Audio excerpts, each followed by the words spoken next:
Muy buenas noches, comunidad. Gracias por estar aquí de nueva cuenta, listos para escuchar historias de encuentros con lo más oscuro de lo paranormal.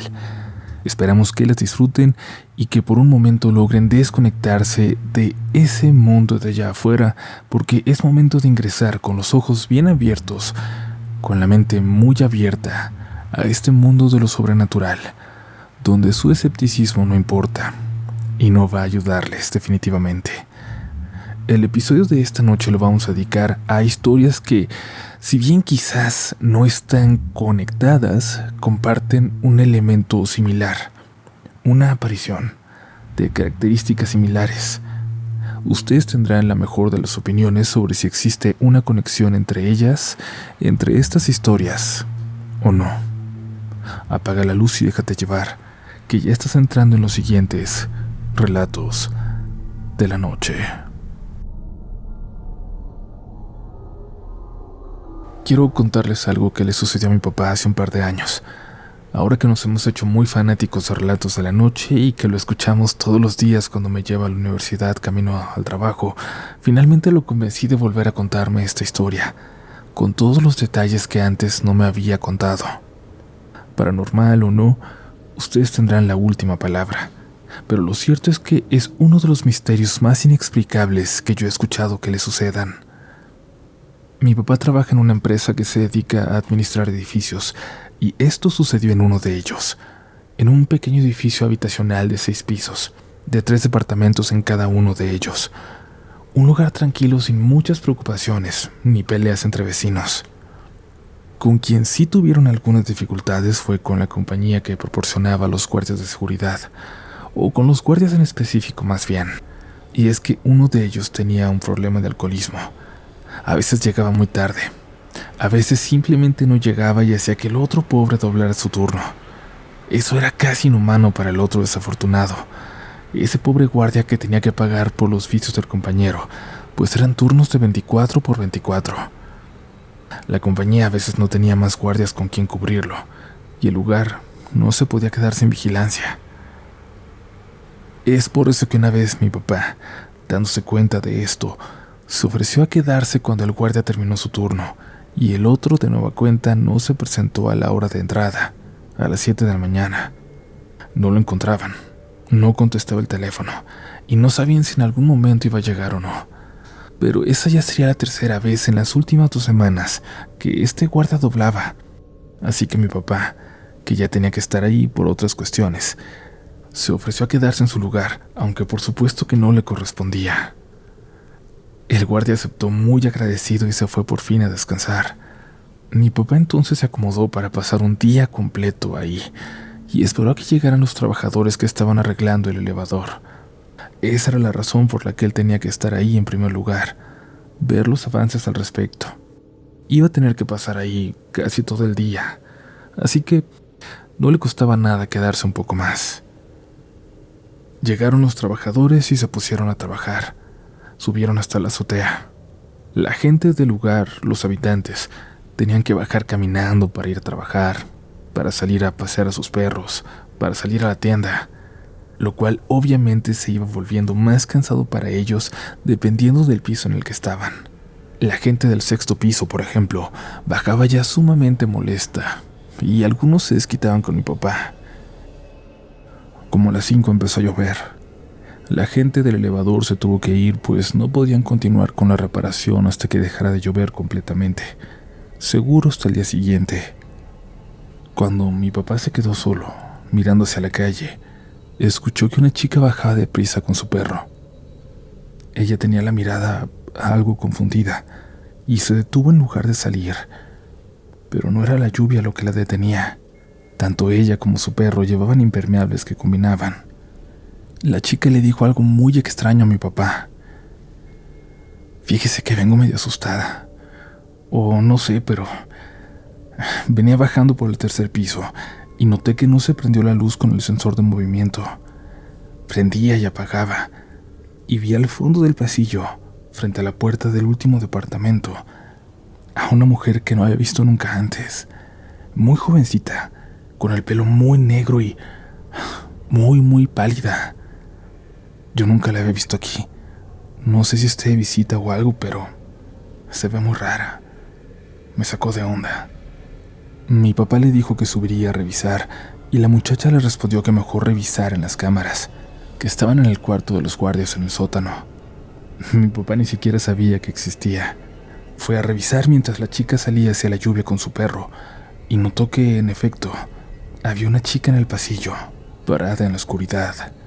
Desde donde estaba colocada la cámara, solo se alcanzaban a ver los pies, pero era claro que había alguien en ese pasillo.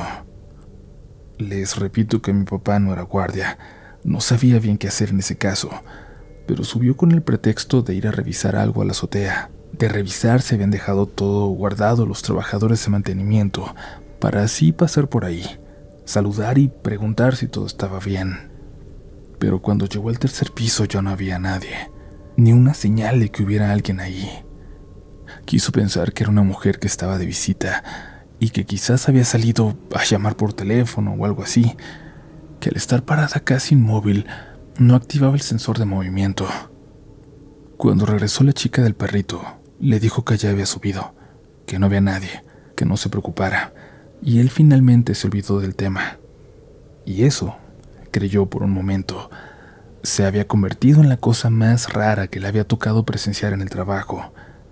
No tenía idea de lo que estaba por ocurrir. Nada lo pudo haber preparado para ello. Casi a las 8 llegó uno de los trabajadores, un señor de edad que era el encargado del equipo de mantenimiento. Se veía nervioso, se veía raro. Saludó a mi papá y le preguntó por qué seguía ahí. Él explicó que le había tocado ser guardia por un día, sonriendo, a modo de broma. Pero el señor ni siquiera sonrió de vuelta. Solo le dijo que tenía que subir a la azotea por algo. Mi papá lo dejó pasar sin ningún problema. Seguía lloviendo. Imaginó que había olvidado alguna herramienta o algo así. El señor se perdió por la oscuridad de las escaleras, cuyos sensores de movimiento, quizás por la tormenta, comenzaban a fallar cada vez más. Pasaron los minutos, luego una hora, y el señor no bajó. Después de un rato llegaron dos de los trabajadores.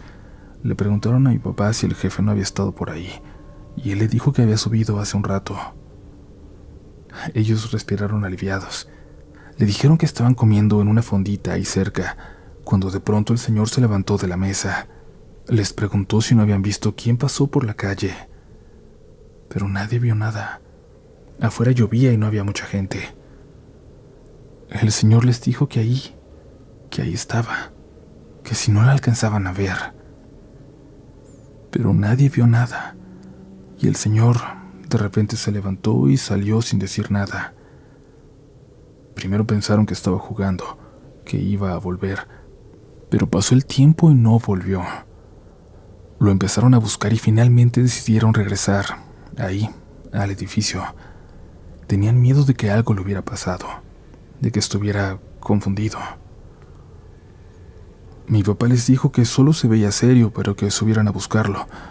Pero cuando lo hicieron, no lo encontraron en la azotea. Bajaron una vez más revisando cada rincón de los pasillos. Revisaron el foso del elevador también por si hubiera caído. Revisaron cada rincón alrededor del edificio por si había tenido un accidente, por si había caído de la azotea, pero nada, ni una señal de él. Terminaron llamando a la policía ante la confusión. Estos pidieron permiso a los inquilinos para revisar también los departamentos. No estaban acusando a nadie de secuestro, por supuesto, pero para comprobar que el señor no estuviera en algún lugar, que en su confusión quizás hubiera entrado a algún departamento a esconderse. Se revisó cada rincón, dentro y fuera, el estacionamiento, el sótano, todo, pero no hubo señales de aquel hombre. Al revisar las cámaras, estaba perfectamente registrado que el señor subió. Lo vieron salir por la puerta que daba a la azotea, pero ya no lo vieron regresar. Y en la azotea no había cámaras. El edificio se llenó de policías, buscando en cada rincón, pero no se le encontró. No hubo rastro de aquel hombre, ni esa noche, ni la siguiente, ni nunca más. simplemente se desvaneció de la realidad en ese lugar, como si se lo hubiera tragado ese edificio, como, no sé. La verdad es que no sabría cómo describirlo. Un par de semanas después cambiaron la compañía de guardias. Cambiaron también la administración. Mi papá agradeció no tener que volver a presentarse en aquel lugar. El caso no llegó a las noticias. Fue una desaparición más. Y nada más. Aunque mi papá piensa que son sucesos que no están conectados, yo me pregunto si esa mujer pálida que vio la inquilina al bajar, esos pies que vio mi papá en la cámara de vigilancia, tuvieron algo que ver con lo que ocurrió un poco más tarde. Supongo que ustedes tendrán una mejor opinión. Gracias por su atención y un abrazo, comunidad.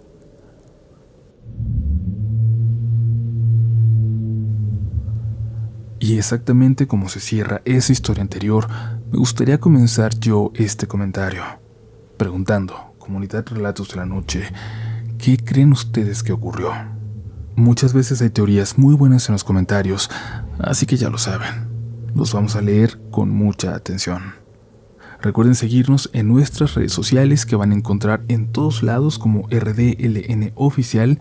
Compartan con nosotros cómo escuchan Relatos de la Noche, nos va a dar mucho gusto verles y no me quiero ir sin decirles que nos envíen sus historias a mirelatosdelanoche@gmail.com.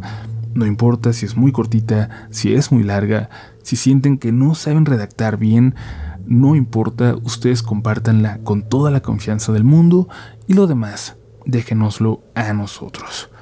Continuamos con más historias esta noche.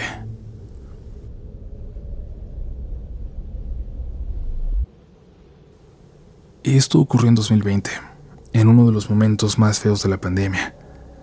Frente a mi casa había una tiendita de abarrotes, la tienda de Don Simón, un hombre ya pasando los 70 años que se había quedado viudo desde una década atrás. Nunca tuvo hijos y no se le conocía a familia alguna. Era de los habitantes más antiguos de la colonia.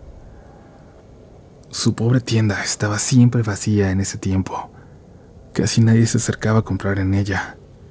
Por más que el pobre de Don Simón se la pasaba sanitizando, desinfectando, cumpliendo con todas las medidas de seguridad, siempre llevando un cubrebocas, todo, pero la gente parecía no quererse acercar. Preferían ir a una de esas tiendas que hay por todo México, las de logo amarillo, rojo y blanco, como si fuera más seguro estar ahí que en una tiendita pequeña. Solo nosotros de vez en cuando cruzábamos a comprarle algo. Los productos hasta se le iban empolvando, se estaban echando a perder. No podía estar limpiando todo, y le comprábamos básicamente por ayudarle. Sin embargo, cuando mi mamá se enfermó, dejamos de hacerlo, dejamos de cruzar. Nos encerramos porque estábamos contagiados también mi hermana, mi papá y yo, aunque fuimos asintomáticos. De todas formas, no queríamos llevar el virus a ningún lado. Un amigo de mi papá pasaba a dejarnos todo lo que necesitábamos en la puerta de la casa y luego nosotros salíamos por las cosas. Mi hermana y yo empezamos a pasar casi todo el tiempo en la sala de la casa. El que llegaba primero se ponía en el sillón junto a la ventana para estar viendo algo de movimiento, el que fuera allá afuera. En ese tiempo casi nadie se atrevía a salir. La calle estaba vacía casi por completo. Entonces empezamos a notar algo, a ver algo enfrente. Una mujer en la tienda de Don Simón, detrás de él, sentada en la parte más lejana detrás del mostrador, cerca de la puerta trasera que conectaba la tienda con su casa. A veces no se veía bien porque estaba oscuro, pero en ciertas horas la podíamos ubicar muy claramente. Ahí parada, muy pálida, blanca como el papel y sin cubrebocas, y nunca antes la habíamos visto. Nos sorprendió que Don Simón la dejara estar ahí con él sin protección alguna, y empezamos a verla todos los días. Siempre se veía en las tardes, cuando empezaba a oscurecer, cuando Don Simón ya estaba por cerrar. Parecía que vivía con él porque no se veía entrar ni salir. Cuando mi mamá se curó y ya habían pasado los días en que nosotros podíamos ser contagiosos, empezamos a salir de nuevo. con las mismas protecciones de siempre, porque eso nos preocupaba mucho, no contagiar a nadie. Así nos acercamos de nuevo a comprar con don Simón, desde fuera, sin entrar a la tienda.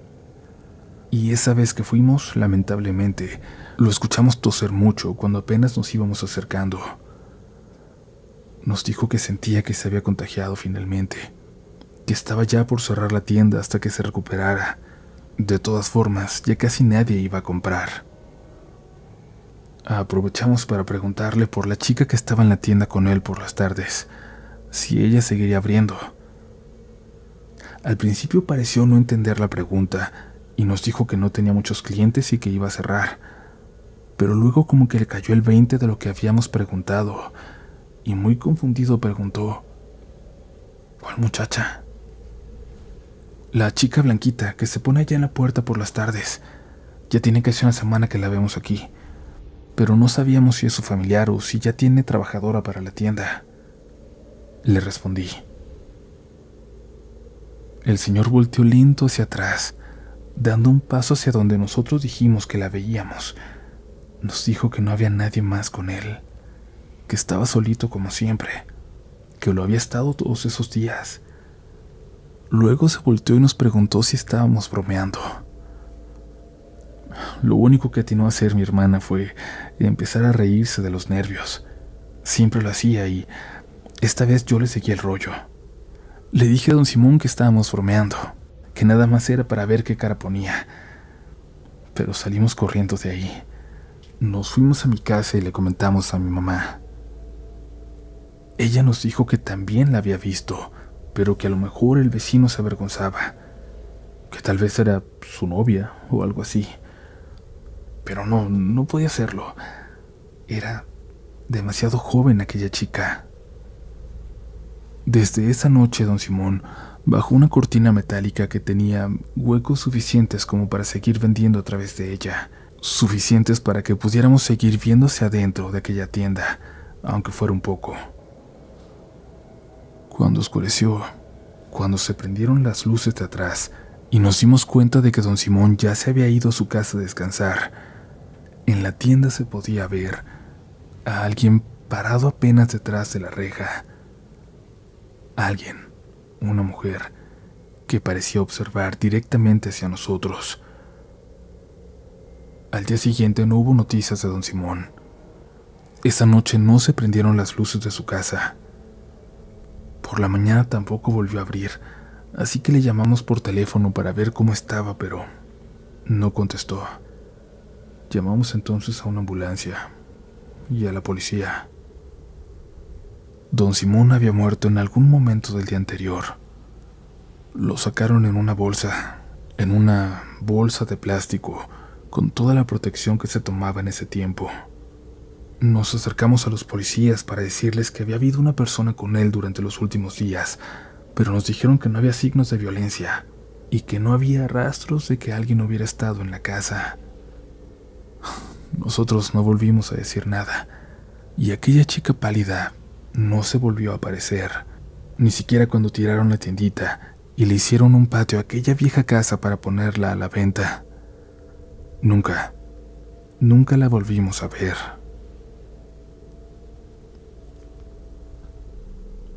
Antes de pasar a la siguiente historia, quiero pedirle a todos ustedes allá afuera que piensen bien, que recuerden bien si en su familia hay alguna historia con una mujer con esta descripción, o al menos parecida. Y por supuesto, si la tienen, la intención es que la compartan y que podamos seguir tocando este tema, o bien, quizás solo existan estas historias que compartimos hoy. Quizás, realmente, todo sea casualidad. De todas formas, esperamos sus comentarios. Y ahora sí, pasamos a la siguiente, a la tercera y última historia de esta noche.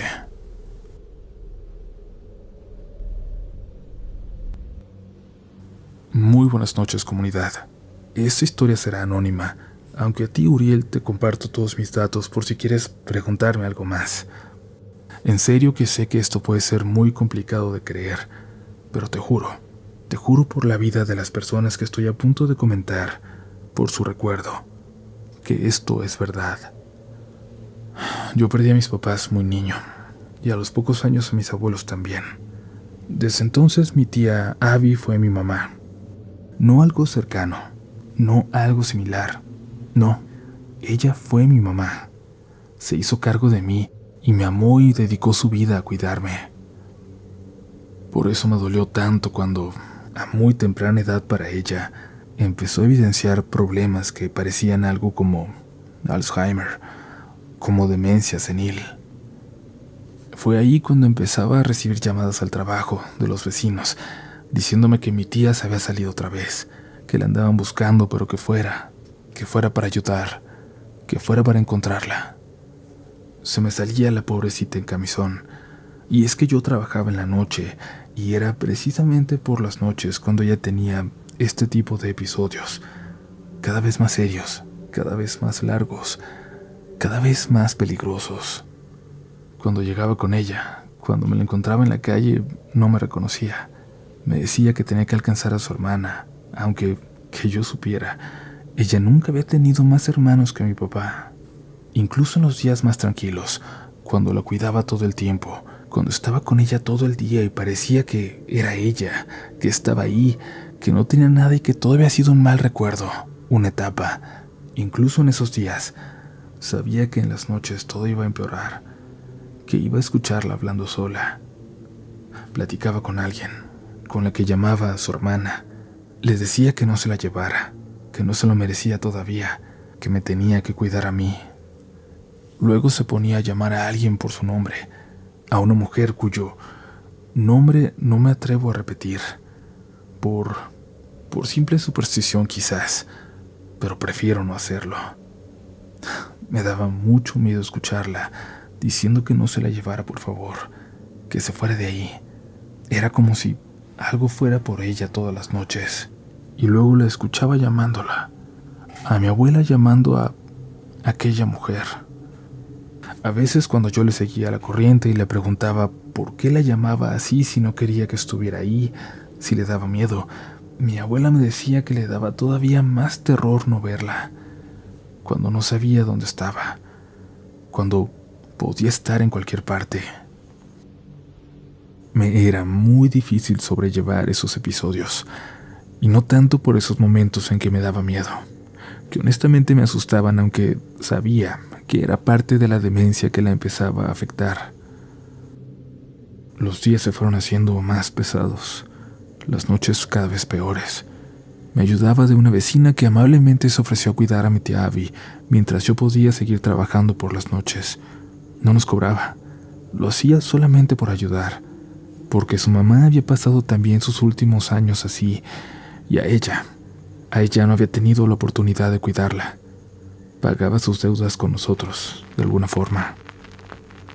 La cuidó hasta que enfermó, ella también, y entonces yo tuve que dejar mi trabajo.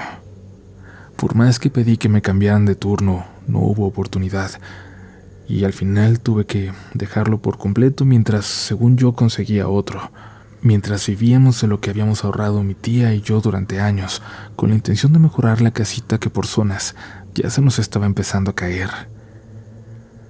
Llegó un momento en que mi tía ya no podía estar sola, en que tenía que estar permanentemente a su lado para cuidarla. Ahí fue cuando, todo el tiempo, mi tía empezó a hablar con ella, con lo que iba a verla, algo que nadie más podía ver, una visión que tenía que ahora también la visitaba de día. A mí me decía que no le hiciera caso, que no la volteara ni a ver, que no venían por mí, que todavía no me tocaba. La verdad es que en ese momento no entendía de qué me hablaba, pero fingía que sí. Yo ya salía muy poco, muy poco. Si iba a la tienda tenía que hacerlo rápido, pues sabía que por más que cerrara, por más que asegurara las puertas, mi tía se podía salir. Recuerdo perfectamente bien ese día que fui a comprarle los panecitos que le gustaban. Comerlos mientras escuchábamos la radio por la tarde era lo único que nos conectaba con otra realidad, con otra vida que se había acabado mucho tiempo atrás y a la que solo regresábamos poco a poco, con cada mordida de pan. Cuando regresé a la tienda la escuché hablando, otra vez hablando sola, diciendo que no se la llevara, que todavía no. Y ahí supe que la tarde se había arruinado, que no habría pan, que no escucharíamos la radio. No me lleves todavía, decía mi tía Abby, allá en su cuarto, mientras yo guardaba el pan resignado. Es hora. ¿Qué? ¿Qué diablos había escuchado? ¿Había escuchado otra voz en el cuarto? ¿Había escuchado a alguien que le respondía? ¿Me estaba volviendo loco yo también? Me acerqué. La puerta estaba entreabierta, la luz allá adentro apagada, pero el foco del pasillo generaba un hilito de luz allá adentro. Me acerqué y vi que, al lado de la abuela, había una mujer tan blanca que parecía que no tenía rostro. Sentada en la silla a su lado, al lado de la cama donde me sentaba yo, y de repente volteó hacia mí, como si me hubiera escuchado acercándome. Me caí de espaldas y casi me desmayo de miedo esperando que algo saliera de la habitación, algo que ahora venía por mí. Estaba a punto de salir, estaba ya dentro, pero nada salió. Pasaron los minutos y nada salió. Me hice de valor y me puse de pie. Entré a la habitación para ver a mi tía. El cuarto estaba vacío y mi tía apenas estaba respirando. Apenas si se escuchaba. Llamé a la ambulancia y llegaron pronto por ella. Pasamos esa noche en el hospital. Mi tía estaba muy grave. Me dijeron que faltaba poco tiempo. Por la mañana, cuando estaba a punto de salir para desayunar, para comer algo allá afuera del hospital, para olvidarme de aquella noche, me detuvieron justo en la entrada para avisarme que mi tía ya estaba descansando. Y pensaría que ella se fue en paz. Estaría en paz yo conmigo mismo si no hubiera escuchado aquella voz esa noche, si no hubiera visto a esa mujer. Porque ahora algo me hace saber que mi tía no estaba completamente mal de su cabeza, de su mente. Algo me dice que había algo real. Y quizás, o no, seguramente no pude ayudarla de la forma en que ella, mi tía, mi mamá, se merecía. Eso es con lo que tengo que vivir, y agradezco infinitamente la oportunidad de compartir esto, de compartir mi historia. Un abrazo a toda la comunidad, sobre todo a los que ahora cuidamos de esas madres que no lo fueron por nacimiento, sino por elección. Descansen y que tengan muy buenas noches.